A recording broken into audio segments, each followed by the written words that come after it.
শ্মশানপাড়ের আলোক মিঠাপুকুর গ্রামের সবাই জানে গ্রামের পূর্ব দিকের বটগাছটার পাশে একটা পুরনো শ্মশান আছে। রাতে কেউ ওদিকে যায় না, বিশেষ করে অমাবস্যার রাতে। কিন্তু আজ রাতে রবিউলকে যেতেই হলো। তার গরুটা বিকেল থেকে নিখোঁজ, শেষবার ওই বটগাছের পাশেই দেখা গিয়েছিল। রাত প্রায় 12টা। বাতাসে এক অদ্ভুত ঠান্ডা ভাব। পোকামাকড়ের ডাকও থেমে গেছে। রবিউল হাতে টর্চ নিয়ে এগিয়ে গেল। হঠাৎ দেখে দূরে কেউ বসে আছে ঠিক শ্মশানের পাশে। টর্চের আলো ফেলতেই দেখা গেল সাদা কাপড়ে ঢাকা এক বুড়ি। ধীরে ধীরে মুখ তুলে বলল, তোমার গরু ওখানে বাঁধা আছে, কিন্তু ওকে নাও না আগে।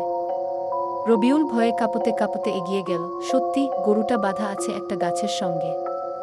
সে গরুর দড়ি খুলতেই হঠাৎ তার কানে ভেসে এল তরমল হাসির শব্দ।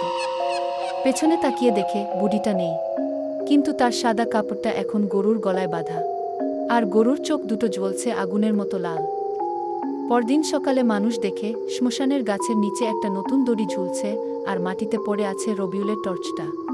যেন কেউ হাসতে হাসতে সেটা ফেলে গেছে।